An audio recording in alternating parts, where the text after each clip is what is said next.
Hey everybody, what's going on? What's hot? What's hip? What's happening? What is shaking on your Wednesday? That means hump day, and as usual, we here at the Tom Gulley Show hope that you are receiving the full, total, and complete amount of hump that you so desperately crave and you so rightfully deserve. Tonight we're going to tell you about the World Circus World Circus Sideshow. Yes, which was basically an assemblage of what they call freaks. But if I put that in my YouTube description, I could get, you know how they are. Yeah. Hey, Stanley Cross is here. Stan the Man from Stanley versus the World at the Urban Landlord on YouTube. You need to check him out. The time fluctuates a little, but it's in the evening, late evening, early morning hours, and it's awesome, and it lasts 8 to 12 to 15 hours or so. And Stanley is very patient man, because he has to wrangle freaks all the time on that program. All the time. Well, I've heard Stanley say the words. Tonight on the show, we're going to talk a little bit about President Trump's cabinet selections, and we'll cover each of them one at a time. Hey, Stanley, did you hear President Trump is gonna pick his cabinet? That's what Stanley's dealing with, man. And so go check him out. You'll find him very entertaining, very knowledgeable, very eloquent. Doc says, you opened the box. Doc came. I did open the box. So yeah, that's what we're going to tell you about tonight.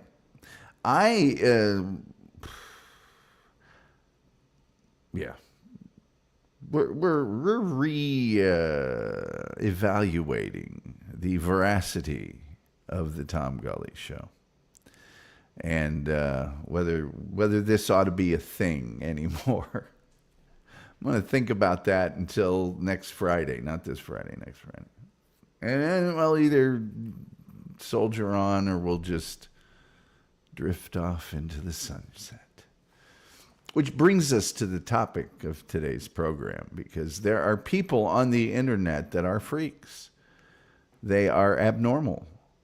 They, before the internet, would be completely innocuous and live lives of hopefully as much comfort and joy as they can with their various afflictions, abnormalities, and oddities. But on the internet, they are celebrated. They are risen to a platform of idolatry in some cases. And so when you do a program like this one, and you look around you and you see what's shaking, maybe this is not worth the effort. I don't know. Chef is in the house. We love it when the chef is in the house. People saying hi. We do have the most cheerful chat room on the internet. Is verified by independent sources. And you know what else? Like, share, subscribe, retweet, notification bell. All those things are 100% free. They do not cost you a penny. And they help us with the algorithm, the almighty, all-powerful, all-seeing algorithm. And then also we have super chats and we have memberships. And those of you who indulge in that, we very, very much appreciate it, because hardly anyone does. So there you go. Stanley saying hi to some folks, and I'm going to get through today's topic as quickly as possible. Open up those phone lines for you folks a little bit later on. I don't think there's any reason for us to, what's it called, dilly-dally. More people saying hi. I love how cheerful our chat room is. And so, you know, we'll do what we can to crack 100 viewers on this show. I doubt we'll do it, but we'll do what we can. We'll just take the temperature from now until next Friday. And then I don't want to make any rash decisions, because if I was going to make a rash decision, there just wouldn't be any more. But anyway, we're going to tell you about the World Circus Sideshow. That was a sideshow that was owned and operated by Professor Samuel Wagner for a long time, from 1922 to 1941. on Surf Avenue right there in Coney Island, New York. And, various people get various titles, nicknames, monikers, if you will, over the duration of their career. And the good professor, Samuel Wagner, was known as the godfather of the Coney Island Freak Show. And Wagner was a contemporary of other sideshow and circus legends like the Ringling Brothers and P.T. Barnum. He had a huge legal fight against one of the other people of his era named Robert Moses, who believed that the sideshows were an abomination and banned what they called ballyhoo and outside lecturers. And I might touch on that a little bit later because the law got involved. That's right, Johnny Law, the man, the badge, the blue line. And it put all the sideshows effectively out of business. Although I will say this, I attended the Indiana State Fair for probably 30 years. I actually worked on their advertising account when I got older and in my professional career. And they had a midway. And now the midway was the rides. And typically a state fair doesn't have their own rides. They hire a company to come in that does that for them. And ours was called Gooding's $1 Million Midway. That was the vendor. And part of the rides, the octopus, the roller coaster, Rondo and all that, they would have the most low rent. I mean, cave woman. You had to pay 25 cents. You got in and you got to see this. It wasn't a cave woman. You got to see the Jane Mansfield car or the Bonnie and Clyde car or some other horrible thing. And that was the midway and various magic acts and things like that. And so, yeah, I did get to see some freaky freak show freaks for that bearded lady. The Jewel of Aquarius is here. When the moon is in the seventh hour and Mercury aligns with Mars and peace will guide the planets and God will seal the stars. This is the dawning of the age of Aquarius. Jewel of Aquarius is here. She's a frequent contributor over at the Urban Landlord here on YouTube. Jewel's saying hi. Hi, y'all. Hello. Hello to you, Jewel. People saying hi. People saying hi. People saying hi. Chef says, I worked at the Indiana State Fair way back in the day for Noble Romans. Yeah, I did a bunch of stuff for the State Fair. Indiana State Fair was a big deal a long time ago. Now, because the fairgrounds used to be in kind of a normal part of Indiana. Now the Indianapolis State Fairgrounds are in a bad part of town, and people get shot and things. Freaky freak show freaks. Oh, yeah, freaky freak show freaks. You want to go? You want to do the freaky freak? Sing it out. Not as much as Stanley. Well, Stanley is in what we used to call in the biz an Iron Man. He just keeps going. You want to go? You want to do the freaky freak? So I am working for a big ad agency, a giant ad agency, and I had to do some commercials in San Francisco. I was staying at the Hotel Monaco, which is a really nice hotel and great restaurant. And there was a little couple clubs that were close to there. There was a really cool bar. I don't drink, but all the other people with me in the ad industry did drink a lot. And so what they did was they wanted to go to this bar. It was called Bobby's Owl Tree. And the place was festooned with owls. The glasses had owls. The tables had owls. The walls had owls. There were owls everywhere. And there was one little other club I went and saw this cool band at all the time. But it was San Francisco. And it wasn't it was at Taylor and Geary Streets. This sounds about right to me. And after it got dark, the ladies of the evening came out. So if you were walking to or fro one of these clubs, all of these love for sale, enterprising young love for sale ladies would come out. And I remember I was walking down the street, and this woman who was dressed very well. She had a very attractive sort of, it was an evening dress, but it was like what you'd go to dinner in. It wasn't like the opera. And she was, man, she was looking very good. And so I'm walking this way, she's walking the other way, and all of a sudden she just sort of turns and starts walking along next to me. And then she's shorter than me, like everybody is. And she just looks up at me and says, "You want to go? You want to do the freaky freak?" And I just started laughing.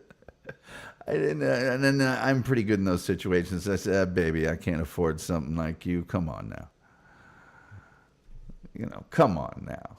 The Doctorn. Oh, we love the Doctorn here, our resident Cajun. He's been a member for 7 months. He says, contrary to popular belief, Doc's not as funny in real life. I think you probably are. Jewel of Aquarius is here. Hail, Jewel. Hail, Jewel. Although, if you want to go to a real freak show. Hey, Stanley. You want to see where the truck ran over me? I'm sorry. That was mean. I just can't. I love all those people over at the Urban Landlord, but man, oh man, I can't put myself in that position where just a recalcitrant, unrepentant, clueless, zero contributing, mindless, ideologish, but do vote for his dog, because his dog is the greatest dog in the world, if only for the fact he has to be caged up with that owner.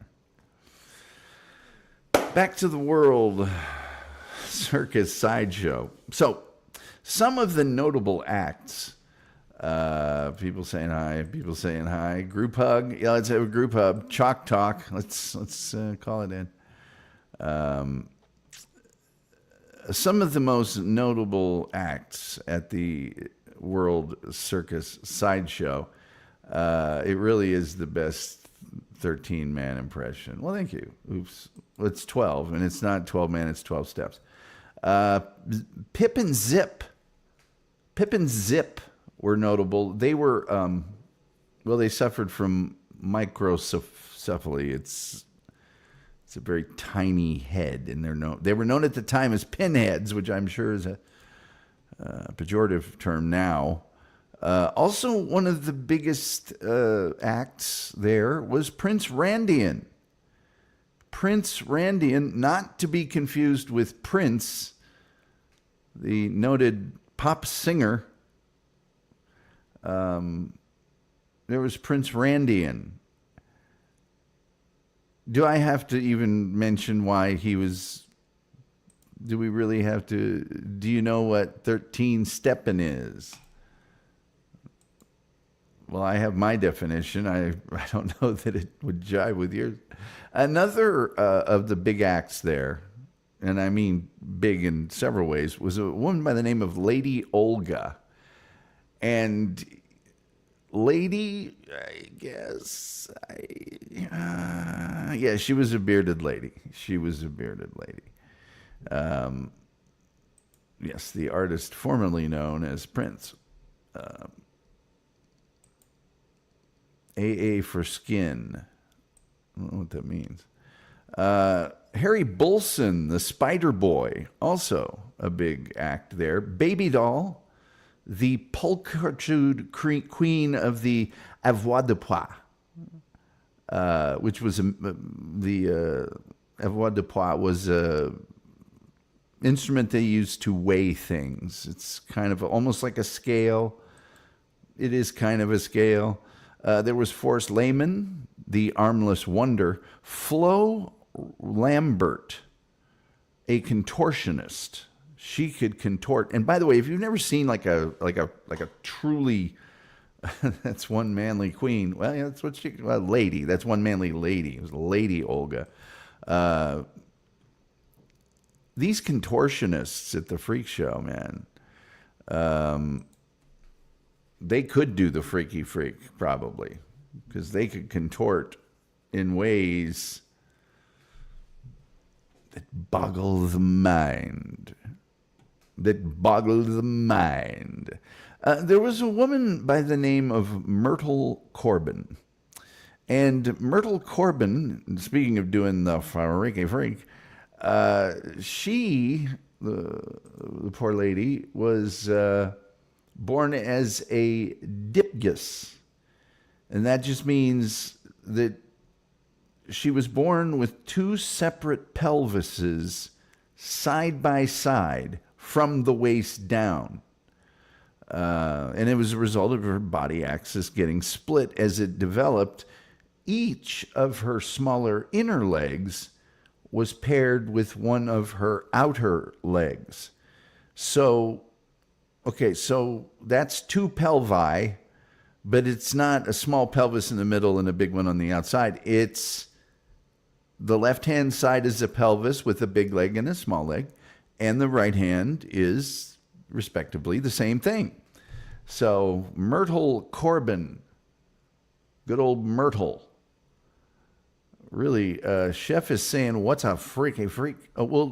Chef, doing the freaky freak is the act of physical love. It's the best way I could put it without getting this joint closed down. There was Warren Travis, the world's strongest man. Benita Barlow, the snake enchantress. Mr. X, the electric chair dynamo. He was one of those guys that would sit in an actual de facto, yes, electric chair and put a light bulb in his mouth, and they would current and then light bulb, like that guy. The Gibbs sisters, who were conjoined twins. And then this fella, this little guy, Major Mite, M-I-T-E, Mite, Mighty Mite. Jewel of Aquarius says, it's sus. They were doing photography trickery then. No, not Myrtle. Myrtle was actually studied throughout her life with doctors, and she was legit, a dipgus. She was legit. There's a lot of photos of her, and with other people and everything. No. I vetted all these people, Jewel. Please. People saying hi. Let's see here. But this is Major Mite. Major Mite. His real name was Clarence Chesterfield Howerton, and he was an American circus performer who starred in the Sideshow there for over 25 years, 20 of which were with the Ringling Brothers and Barnum and Bailey Circus. He was 2 feet 4 inches tall, and he was also at the World Circus Sideshow. He was in Wizard of Oz, too. He visited the White House, represented recruitment efforts for the U.S. Marine Corps. He was featured in multiple films, including, as I mentioned, The Wizard of Oz. He retired in 1949, and he didn't pass away until 1975 at the age of 62 years old. Yeah. Oh, yeah. Sure. Family tragedy made him go into the sideshow business. And there's pictures of this guy with the world's largest women and all sorts of stuff. He was quite, I believe the term is impresario. I believe he was quite an impresario, you know. Do we have a crotch shot? Not to sound weird. Too late. What kind of show you think I'm running here, lady? What kind of a clip joint claptrap? I don't have any pictures like that. And I wouldn't get sued for something like that. Edna Price, the neon tube swallower. Lady Voltesse, the electric dynamo. Stella, the homeliest woman in the world. Chief Woodah and his strange people, the pseudo-primitive tribe. Uncle Charlie Parkansas, the oldest man on earth. And then, of course, another, General Tom Thumb, who looks in every picture that's taken of him like they startled him greatly. Jewel says, Doc says, if I stop showering today till the end of summer, I could be the world's strongest smelling man. That's how bad the heat is in my city. It's getting hot here, too, in Dallas. Jewel says, the four begged girls, AI was a biochemistry major. Maybe that's I was a biochemistry major. We've already covered my favorite, Phineas Gage, but General Tom Thumb was a dwarf, and he was super famous and popular. And P.T. Barnum, he was with P.T. Barnum, so that's why he became so well known. He was born January 4th, 1838, and,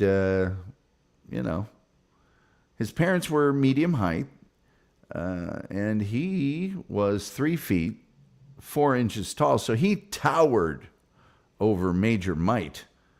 Towered. Yes. Basically what happened when he was 5 years old, he stopped growing completely. Stopped growing. P.T. Barnum heard about him and taught him how to sing, dance, mime, impersonate famous people. And there you are. That's General Tom Thumb. He got married to another person, Lavinia Warren, also a little person. And it was front page news all over the world in 1863. There you go. There you go. The poor little fella. Poor little guy. Died at age 45. By the way, I think his carcass was then taken all over the place, which is unfortunate. Real unfortunate that I used the term carcass. But, it's a live show. Princess Marie, the chimpanzee woman, CeeLo, the seal boy, Lady Gladys, ventriloquist and expose of the headless girl illusion, Kukla the bird girl, Ramona, Europe's miracle sex girl. Hey now. Just saying. The freak shows, if you will, were a big deal for a long time in the United States. And they traveled around usually with a carnival or a circus.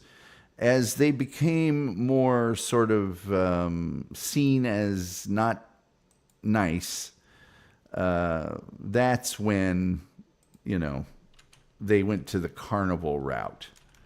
Because the circus wouldn't have them anymore. But they were a big deal, and they started back in Europe in the medieval time period. And they were especially popular during sort of the, in the prime.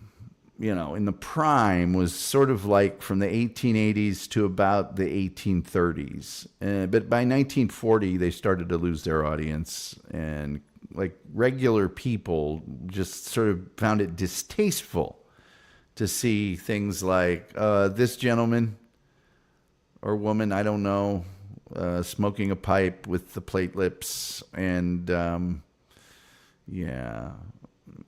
P.T. Barnum even had an American museum, one of the most popular museums in New York City, and all he did there was exhibit freaks. And, he had the dwarf, and he had an albino family called the Living Aztecs, which I still to this day don't understand. The Man Monkey, William Henry Johnson, Zippy the Pinhead, of course, some giantesses. But, the new General Tom Thumb, which is different than the old one he had, actually visited Abraham Lincoln in the White House. And during the Civil War, Barnum's museum drew large audiences seeking a diversion from the Great War, There was a guy in England that was real big. Oh, by the way, there was another way they displayed the freak shows.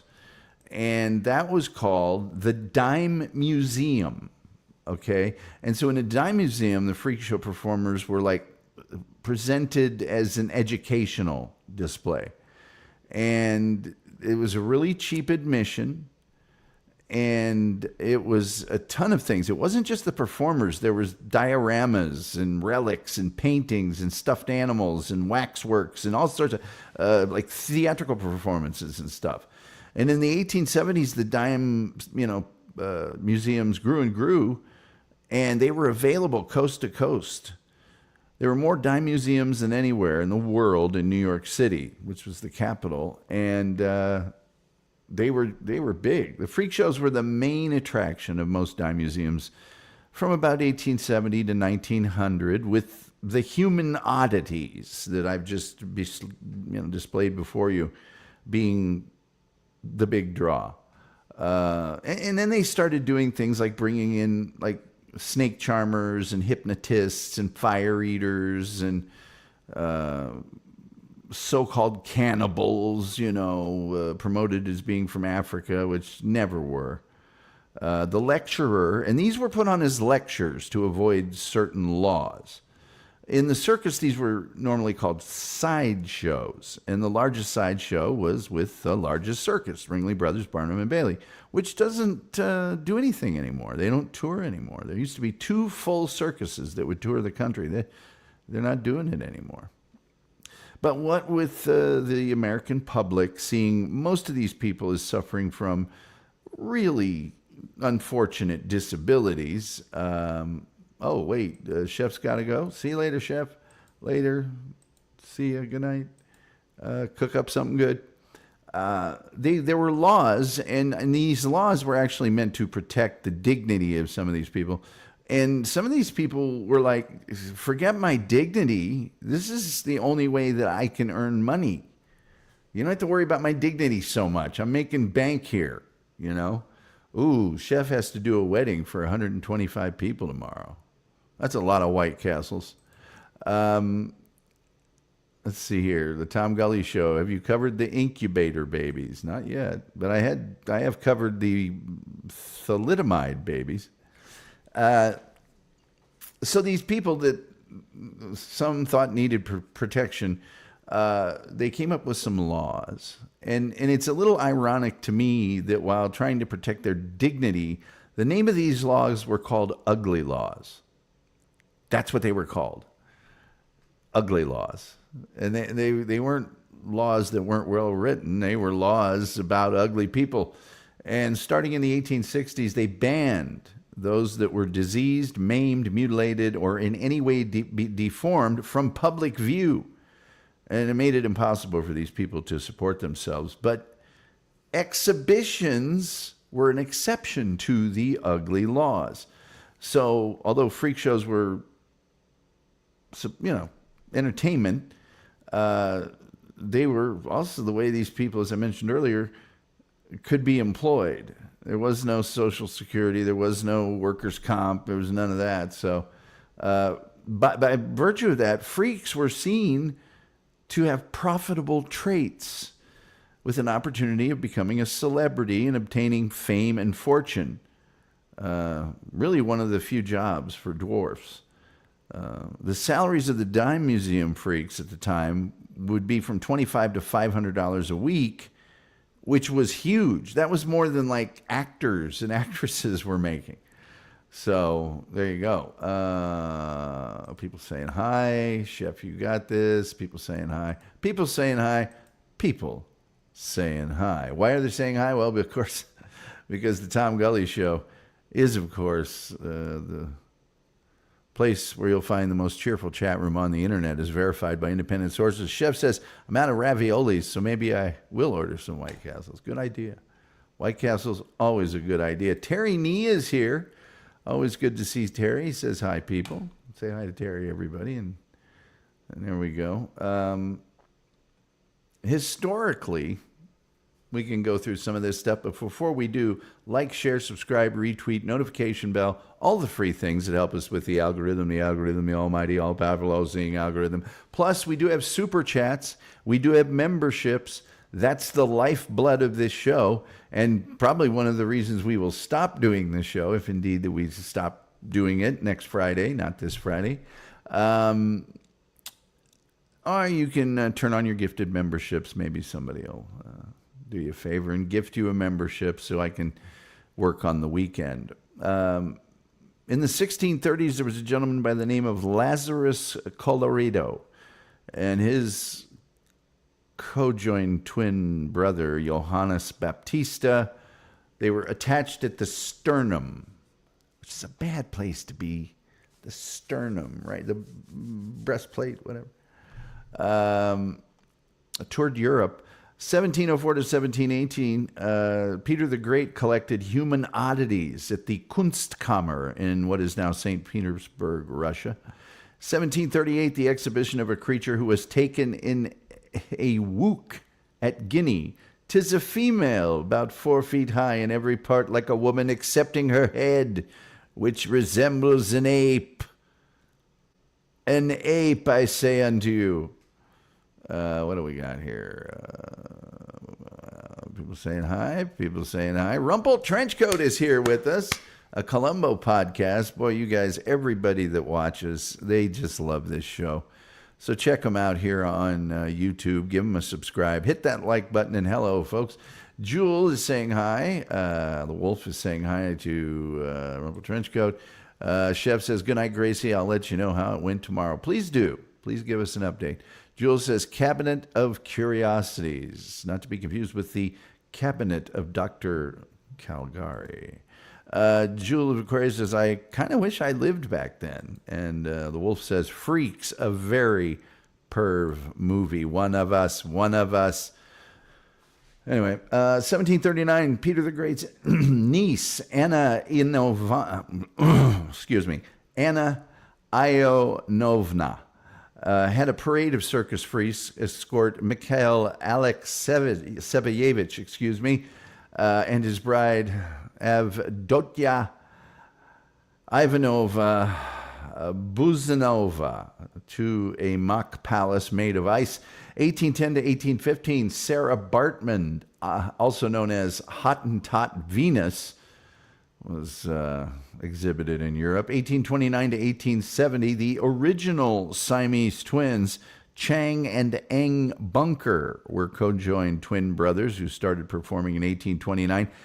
They stopped in 1870 due to Chang having a stroke, which just put a real kink in the act. I mentioned General Tom Thumb. 1849 to 1867, Maximo and Bartola started performing in freak shows as the last of the ancient Aztecs of Mexico. Both performers had microcephaly, pinheads, and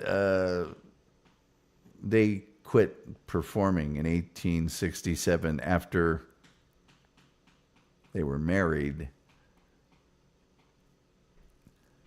to each other because they just weren't freaky enough. Hiram and Barney Davis were presented as the wild men from Borneo. They were both intellectually disabled. They stopped performing in 1905 after Hiram's death, it'll end any good act, usually. 1884, you've all heard of the Elephant Man, Joseph Merrick. He was exhibited in London's East End. 1912 to 1935, Daisy and Violet Hilton were co-joined sisters who started performing at the age of 4 in 1912. They grew in popularity during the 20s and 30s because they could dance and play instruments, and they stopped performing due to financial troubles. 1932 was the pre-Code era film Freaks. One of us, one of us. A lot of the people I just mentioned are in the movie Freaks, by the way. Alberta Karras, 2 siblings, both of them half man, half woman. 1991, Jim Rose Circus played the Lollapalooza Festival, starting a new wave of performers and a resurgence of interest in the genre. Grady Stiles, you know him better as Lobster Boy. He was shot in his home in Gibsonton, Florida in 1992. In 1996, Chicago shock jock and major tool Mancow Muller presented Mancow's Freak Show at the United Center in front of about 30,000 people. 2000 to 2010, Ken Hark's Brothers Grimm Sideshow debuted at the Gray Circus Parade in Milwaukee, Wisconsin. Fat Lady, Bearded Lady, Self-Made Freaks, The Enigma, and Katzen.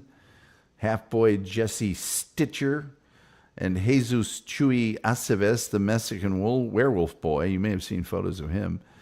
Yeah, there's a couple of others. The Modern Freak Show, they try to be nice, but they're not.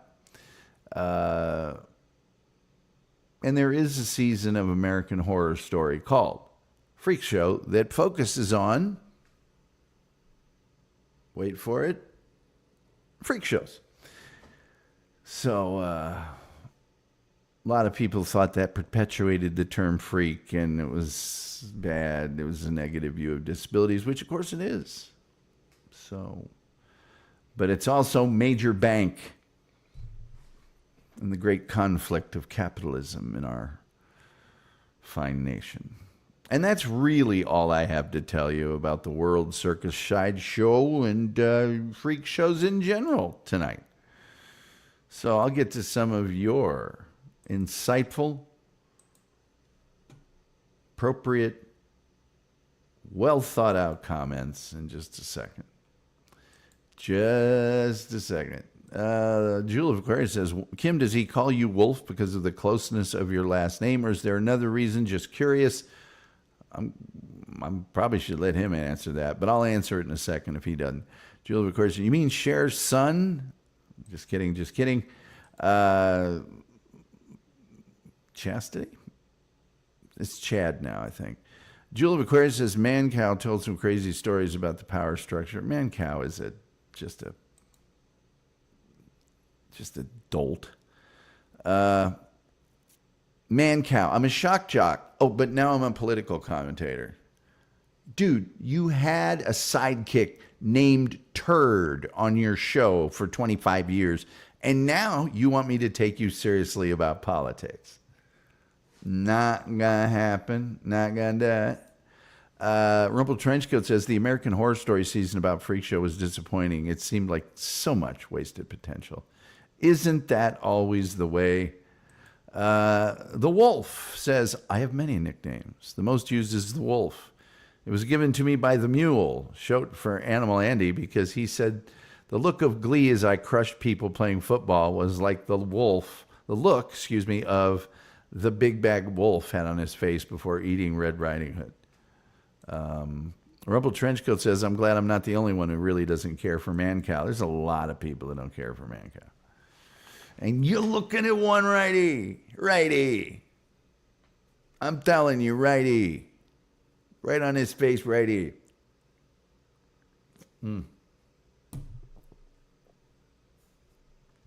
Has the coffee cooled enough, or will you see a brand new freak show oddity, Tom the Charred Tongue Boy, Scalded Tongue Boy?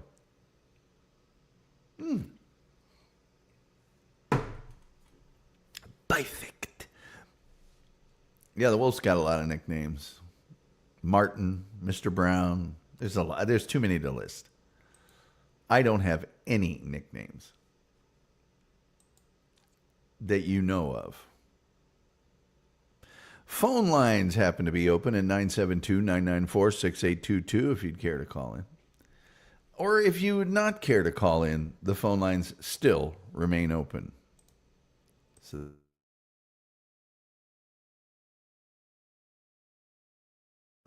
do with that information what you will. I'm betting, well, I don't want to bet. As we ruminate over the state and future of the Tom Gulley Show. Made the mistake in the past few days of hanging out in the Discord where I see people criminally, morbidly obese, trying to dance and getting 500,000 views. And the logic in my brain says, what are you trying to do here? I'm trying to do a very eclectic show where people learn things that they didn't know, or they expand things they already did know, or you can tune in any night and you don't know what you're going to see or hear. That's the kind of people it's for. Curious, inquisitive people. People with a pulse. People that want something a little different. And when the internet first came out, I thought it was going to turn the world into Star Trek. You know, everything's clean, everything's perfect. We're all sort of maximizing things, elevating the human experience, and the infinite combination and infinite, you know. And what it's done is ruin the world. And so it's like, do I really want to try to be? Because really the only goal of this is to, pay all my expenses, I'll retire and just do this all day. If that's not going to happen, there's no reason to do it. Kim, that is badass. It is badass. Wolf says, I have to change phones. Well, there's a shocker. One of the 19 phones you have. Rumple Trenchcoat says, so what you're telling me is all I have to do is dance for over 5. No. It's not just being morbidly obese. It's being morbidly obese in a specific way. Lots of neck fat. Okay, so you see a person's legs, and they have an unusually large, I can't even, there's no way to communicate. Jules says, I don't care for him, but I'll check out anyone exposing Puka. Well, he's done more fakery than anybody else on earth. That guy is just a parasite. He's not just one site, he's a parasite.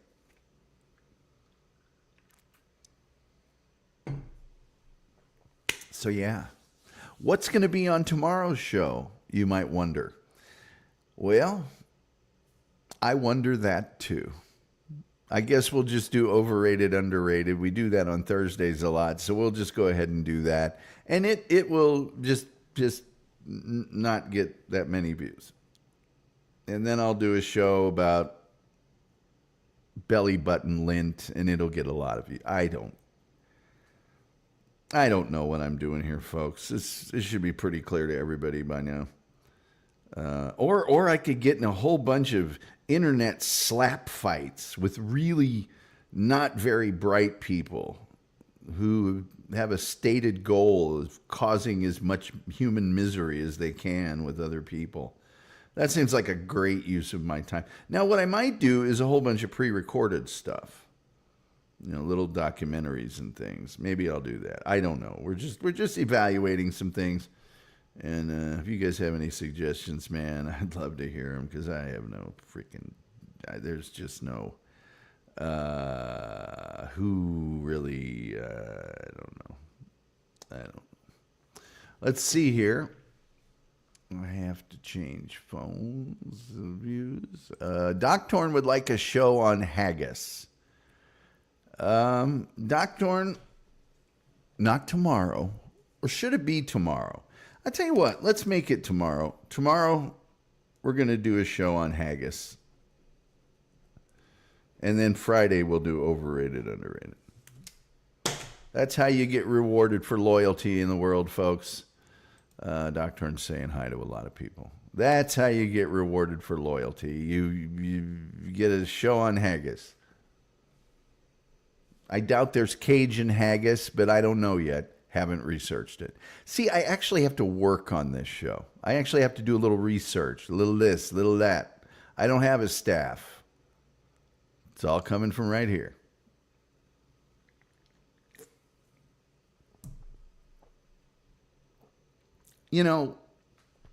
Once Jules says she'll call in a few. Well, okay. Phone lines are open. 972-994-6822. It's right there in the scroll.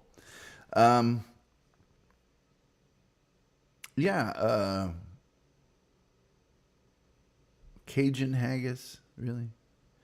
Maybe there is. I don't know. I'll research it. Little this, little that. 19 phones. Wolf, those is rookie numbers. Don't get him started. Hello, Doc.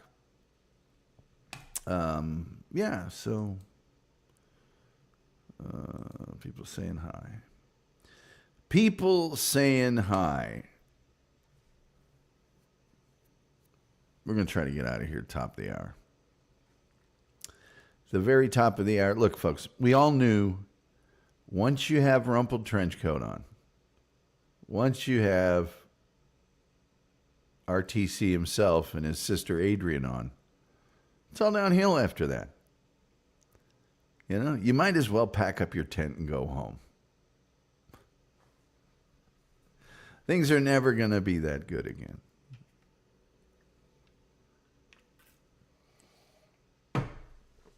I could do a show just about old TV shows. Just about old TV shows and that, nothing else. But my friend Ed Robertson already does that show, and he's smarter than me.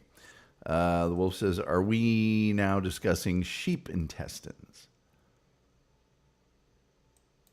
If you want. Jay Bizzle is here. Jay Bizzle has been part of that Discord that I'm in that depresses me about the world and my show. We're 1.5 million views for a chick without a tongue trying to whistle. It's just the way it goes. Do Dragnet. Dun, dun, dun, dun. Dragnet. It was cloudy in Los Angeles, about 72 degrees. I was working bunco. My name's Friday. My partner is Gannon. The chief is William Parker.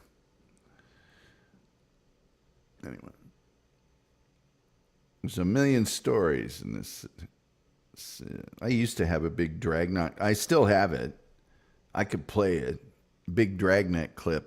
But it's the opening of the show where he's here in the cultural nexus of the South Pacific Rim. And he's talking about, he's opening the show with his big description. People work here and play here. Those who have it, enjoy it. Those who want it can get it by working hard, surrounded by a cheering community of well-wishers and fellow citizens. But some want to take it the easy way. That's where I come in. My name's Friday. I carry a gun. No, I carry a badge, I think he says. Let's see what we got here. Huzzah! Huzzah! Doc says, even as goofy as I are, I can't compare with the awesomeness that is Rumpled Trenchcoat, a Galumbo podcast. That's correct. Jill says, I got the delivery, but now I don't know what I would have talked about. What do you mean? You're not calling now? Is that it? Haggis, horrible stuff in sheep stomach. Oh, yeah, it's completely inedible. I got to make sure my phone even works here because this weekend, my bank gave me a fraud alert about my monthly reoccurring charge for the phone stuff. And you can imagine how friendly I was with them because I got the notification on Sunday, like well after their phone lines were closed down. Let's see here. Okay, here we go. We get somebody coming in. Hi, and welcome to the Tom Gulley Show. You are on the air. Whom am I speaking with? Hi, this is Jewel. How are you, Tom? I am doing great. How are you? Awesome. Shout out to the chat. Whenever I said earlier that I wanted to call in, I don't remember what I was going to say then, but I just want to say that I think you're awesome. I think your chat is awesome. And I know it seems like you've been going back and forth saying, you know, I don't know if this is the last show or whatever. I'm fairly new to you, you know, maybe like the last month or so. So I just really hope that you don't stop yet and I think it's an awesome community, and just sometimes it takes a while to build. I've been doing this for 17 years. No, I'm kidding. Yeah, I get all that. I don't want to make a hasty decision, so I'm going to think about it for a week or so, a little more, a week to 10 days, about the time it takes for a rash to go away, and which is appropriate, and then I'll make a decision. But I just got to figure out if it's worth it, you know. The Rumpled Trenchcoat says, Tom and we are all pretty darn awesome. Will says, Jewel, awesome call. See, the wolf would be great not only in the chat for the urban landlord, but also for on the panel. Wolf would be incredible on the panel there at the urban landlord, I think, Jewel. And I think you're incredible on the panel there. Well, thank you. I would love to have Wolf. I mean, I'm not in charge of anything over there. I appreciate your community because people are nice and respectful and don't always, talk over. I mean, you keep your format clean. And over there, you can get talked over and sometimes disrespected, and you have to stand your ground. But I would love to have Wolf come up some night when I'm there, or, I mean, I don't have to be there. But yeah, I agree. That would be awesome. And thank you. I appreciate the compliment. Well, I don't know that anyone is in charge over there, but see, that's kind of the fun of it, is that it is so open. But I think part and parcel of that is it can get very contentious, and the person with the loudest microphone gets to, your mic cuts out because there's deafens you and stuff. So you just have to be really patient. And I don't mind any of that, but there's just one person in particular, and sometimes more than that it's like, no, I'm not on the earth to, get screamed over. And I don't know, with all of the great people they have on, why certain people are still on there that don't bring a whole lot to the table. I mean, Solid Snake can be, out there, but he's a nice guy, and he's friendly, and he will modulate his behavior and stuff. But some people are just, when they're just screaming and going spurging out, it's kind of tough. So how did you find the Urban Landlord? How did you get involved with that show? Honestly, it was just a random night when because I listen to a lot of, I don't know, I don't want to say consciousness people, but it's just different woo-woo kind of stuff out there, channels that I usually listen to, the X Project and whatever. So anyway, just different stuff. But there was nothing on, and I came across actually Chaotic Truth, and somehow John Galt or someone from the John Galt channel was on Chaotic Truth, and that's how I got introduced to John Galt. And I was watching Chaotic Truth for a little bit, but I mean, I get the whole shtick with must be the money, yeah, all that stuff, but it gets annoying, and I just, I can't do it all the time, and so I just gravitated more towards John Galt. Seems like the people there are real. There's a variety of people, and my whole thing, my whole life, ever since I was a little kid, I've known that I'm part of some, team that we're all just supposed to help unite humanity. I'm not saying that in any kind of special way. It's not my own self. I know there's everybody else. There's a lot of people involved and all of that. So I was like, oh, maybe this is one of the places where I'm supposed to, help people come together, even though I'm the white lady up in this black channel. Yeah. No, that's pretty cool, and they're very accepting. I mean, they'll let anybody talk. The other thing is they're on all. I'm sorry.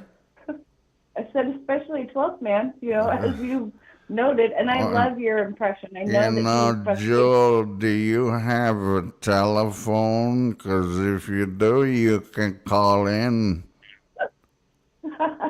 It's really perfect. It really That's is. what he would say right now. I mean, he's so. And then he'll start accusing you of all sorts of just despicable stuff, and it's like, I'm not the felon here, buddy. Anyway, so The thing is, the John Galt, the urban landlord, is on all the time. Recently there's some gaps, but when I first started listening and going on, they were on 247. They were on literally all day. Anytime you wanted, you could go there, and they were on. Yeah, I agree. But you know what? I think they need a couple more people to help fill in because it was a stress on Portia. It became a bigger stress on Stanley when something happened. I don't even know what happened with Portia. I'm not trying to be nosy or nothing, but something happened and she wasn't okay. I think she's coming back tonight in about 6 minutes, and I'm looking forward to that. She was on But, earlier. She was on earlier today. Oh, you heard her today? I heard her maybe like a week or so ago. But yeah, I haven't been going on in the mornings. I should go on in the mornings because I love Stanley, but I go on more in the evenings. Like I just have my day structured the way I do, and I just don't go on YouTube that early usually. But I'm trying to figure out a way to, because it just seems like, I don't know, me and Stanley argue a lot. So I was just thinking I need to go to the morning. You gotta like think about what you're gonna say in front of Stanley, and it's got to be precise, or he'll just. But I want to have Stanley on the show, but we don't talk politics here, and I'm trying to think of the proper setting for that, because I think Stanley is a superstar. I really do, as far as being a radio personality. I think he's really awesome. I do love Stanley. I'm not, I don't hate someone because we have different political views or anything like that. Yeah. I do. I have a heart for Stanley. I mean, just pick an issue. Like he's a father of a half and half child. Yeah. He can cover all kinds of things. Well, I could talk to him about the military. There's a lot of things probably. I could talk to him about literature. You know what? I could talk to him just about doing the show that he does, and it would probably be interesting. So, yeah, I need to have him on. But anyway, but I think Stanley and I were talking about doing a show about the Constitution. Would you be interested in joining that? Yeah, I think you guys can handle that. I don't like to talk about politics too much. Is the Constitution politics? It will get political, yes. I mean, yeah. I mean, I don't know if you've looked at the Supreme Court lately, but there's just some political leanings there. I think the Stanley talking about it is a wonderful service to the world, because most people don't know what's in the Constitution, and they don't know what the Constitution actually does. They think it gives us rights, which it only does in a secondary fashion. And what the Constitution does is states what the government cannot do, and that's where we get our freedoms, I suppose. But anyway, but I appreciate you being here, and I'll keep popping in the chat over there. I never say never. Maybe someday I'll go back on.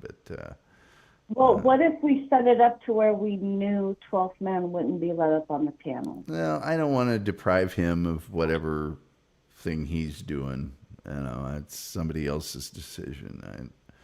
I don't want to, I'm not the kind of person that's like, well, if he doesn't, then I will, and all that. No, it's better just to, because there's people on that channel, I'm not going to mention any names, who think that having a freak show, get it? That's our show today, is what the internet's about, that's the way to get views and subscribers and stuff.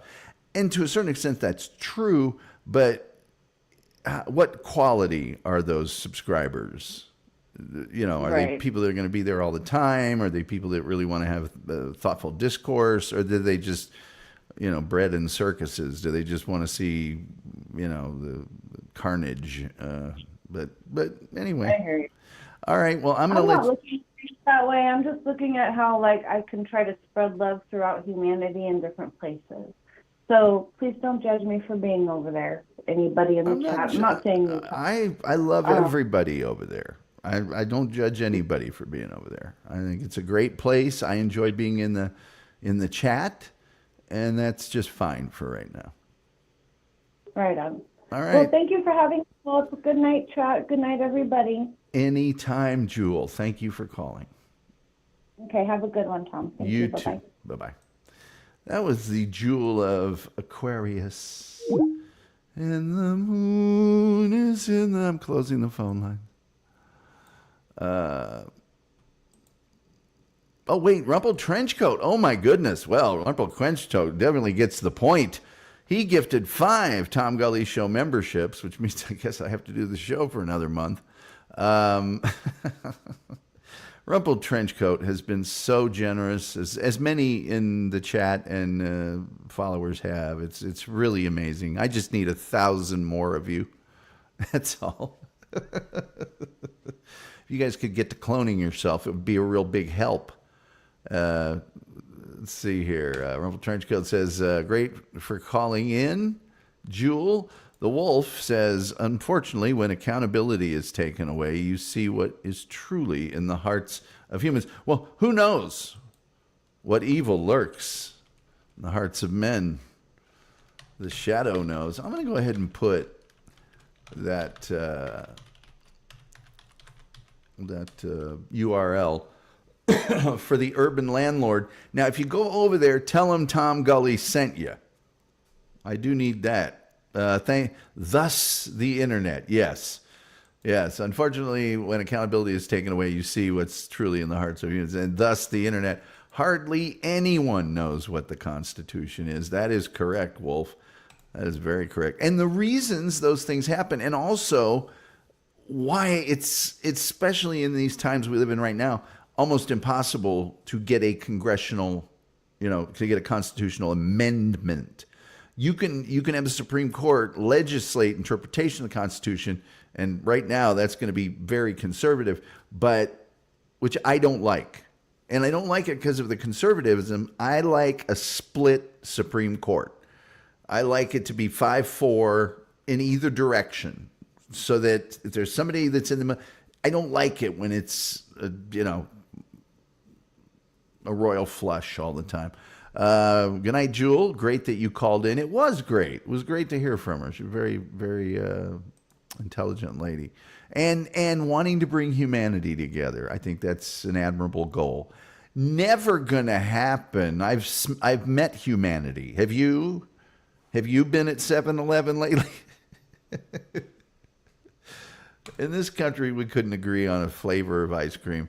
Doc says, I'm feeling called out, Jewel. Jewel says goodbye, Al. There's that URL, and I highly recommend you check it out. It's interesting. Rumpled Trenchcoat says, my sister is this close to perfecting a cloning machine. Just hang in a little longer. I'll do anything your sister tells me to, including go away, you idiot. Jewel of Aquarius says, Doc, what? Not by me, hugs. Doc Torn says, I'm trying, Tom. I'll have a clone of myself in the summer. As long as it can make boudin. Jewel, nah, I'm just messing. Shug, hugs. Everybody sees like that. I know it seems impossible. It's not impossible. It's just statistically unlikely. Ever. So tomorrow night, we will be doing a show. Yes, you wanted it. We're going to give it to you on haggis. We'll bring you the full breadth of the glory and the history and the celebration that is haggis. And by the way, Rumpled Trenchcoat, as our only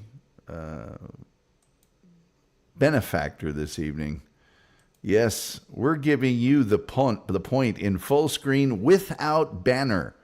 Without the scroll. That's really the Congressional Medal of Honor for the Tom Gulley Show. It is the highest honor that one can receive from the Tom Gulley Show. With oak leaf clusters. So thank you again, Rumpled Trenchcoat. You're so generous. So very generous to the program. but now we have to put the banner up to shill a little bit. And I should take this down. It looks stupid to have me sitting next to me. Let's see here. Jill of Aquarius says, for Christians, in him I live, move, and have my being. That's all of us, that one soul. Doc says, yay, haggis. Rumble Trent says, I'll wear it proudly, which is an incredible song by Elvis Costello. I'll wear it proudly. I believe on the King of America album. Somebody check me. The Wolf says, what about blood sausage? Another horrible food. Well, I tell you what. We'll do a show on haggis, and then maybe we'll do a show on horrible food after that, sometime next week. Horrible food. So haggis tomorrow, overrated, underrated on Friday. Why not? Friday shows don't get any numbers. And overrated, underrated, which I thought was really going to take off.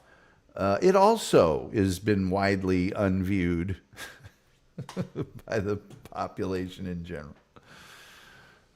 So, yeah.